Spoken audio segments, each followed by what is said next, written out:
If you're thinking about selling trees in 2026, here are a few things that could potentially save you thousands and thousands of dollars. I'm Madison. I own and run Tree Stand Forestry, and I work with a lot of landowners to help sell their timber. And these are a few of the common things that I find that most landowners get wrong when they go to sell their timber. I started up years ago doing what I'm doing now, simply because I saw so many landowners being taken advantage of. And I used to cut timber for a mill, and seeing what was going on in a lot of those sales just frankly was pretty repulsing. And so I wanted to begin to help landowners, and that's how I got started what I'm doing now. So without further ado, let's dive into today's video.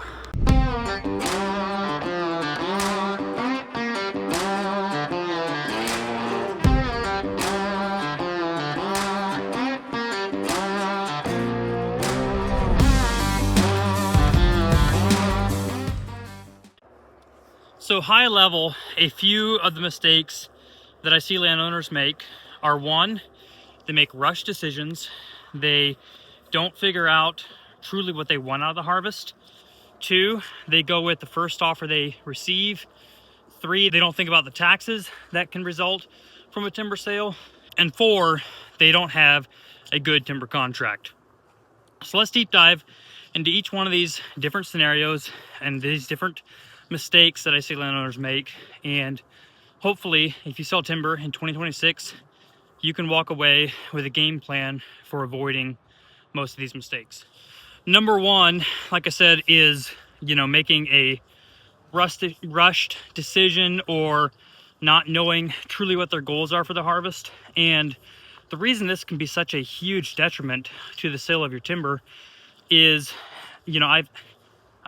I think people subconsciously have something in their head that they're trying to achieve, and they don't really explain that well to the buyer or the forester. And so ultimately they just sort of go with whatever the buyer tells them. And oftentimes the buyer is not looking out for you as a landowner. They're simply looking out for their own interests, and there's nothing wrong with that. I'm all about these mills and people that are in the industry. They've got to make money to stay afloat for this industry to survive. But for you as a landowner, a lot of the times you've got specific goals in mind, whether that's improving habitat, whether that's you need to get some money out of the timber, or if it's simply managing the timber over the next 30 years and trying to do a cut to simply improve the quality of timber that's on your property long term. So before you go and start looking at getting offers on your timber, understand what you truly want out of your sale. For me, I work a lot with people that are specifically looking at doing timber harvest to improve habitat. For a lot of times it's deer. It can be other wildlife. I do also, like this particular job I'm on right now, that is not the main consideration. The main consideration in this is that the timber was very mature, and there are some undesirable species beginning to pop up. And so we're doing basically a cut to free up some of those better trees and allow some of those better species to take off, and then aggressively harvest some of the lower grade species such as aspen, beech, etc. And so determining what you truly want out of the sale is going to go a long ways to then be able to convey that to your buyer or forester. And the reason I recommend typically working with a forester directly is their goal is to work for you on your behalf. They're going to be able to give you definitely their opinions. They're professionals in the industry, and they are also unbiased, and so they'll give you their opinion, but ultimately they're working for you on your behalf. And so explaining to them what you're truly after is key.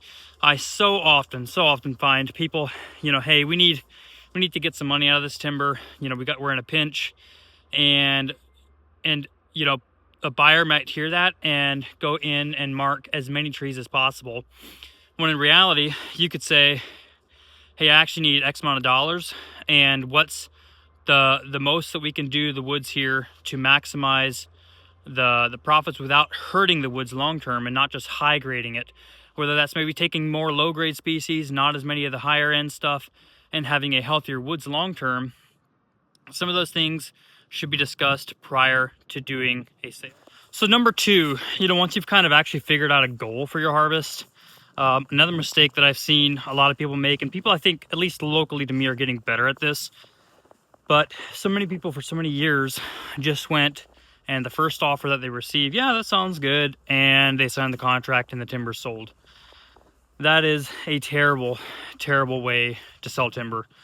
You should, at a minimum, be getting 2, at least 3 offers is ideal. And then if you can get up to 5 or 6, that's fantastic. And what that gives you is a true market price for your timber. I mean, you may not be happy with that price, but at that point, once you've gotten that many bids, that is truly the market price for your timber. And you're going to be able to get the top dollar out of that. I had a sale this last fall that on the exact same trees, the offers ranged from, I think it was $94,000 to $173,000. And that came from getting multiple bids. I think there was 6 to 8 on that particular project. And that landowner walked away with almost $100,000 more on that sale, rather than, if she would have happened to reach out to that low bid initially. $100,000 is still a lot of money for your timber. And so she could have very easily just said, yeah, we'll sell it for that, and not have known truly what her timber was worth. And so getting multiple bids, whether you're working with a forester or selling timber on your own, always get multiple bids. And another interesting side note on this is that I rarely see buyers win back-to-back sales. It usually comes down to what a particular buyer needs at that particular time. And so what I find is I might have a buyer win a project, and then it can be a completely different buyer win the next sale, and it's so inconsistent. And that's why I've got buyers that frankly have never won a sale that I've put out, yet I continue to send those sheets to them, because you never know when the stars align and it's the right fit for what they're looking for. And so it's very, very important to get a lot of bids on your tree.